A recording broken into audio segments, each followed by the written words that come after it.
Bueno, han visto, grupo de baile, escuelas de baile, todos juntos encima del escenario, mucha gente haciendo jota, ¿verdad?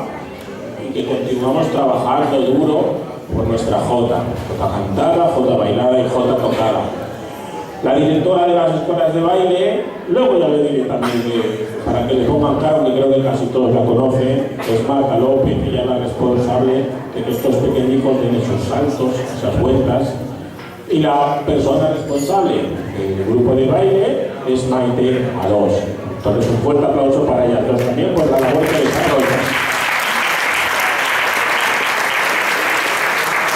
Y les he dicho, rápido ya, daros prisa que presento el siguiente número.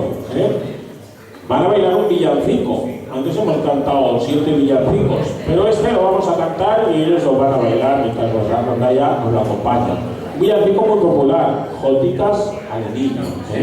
Yo les digo que parece tener una cierta relación con la ciudad de Huesca, con la provincia de Huesca.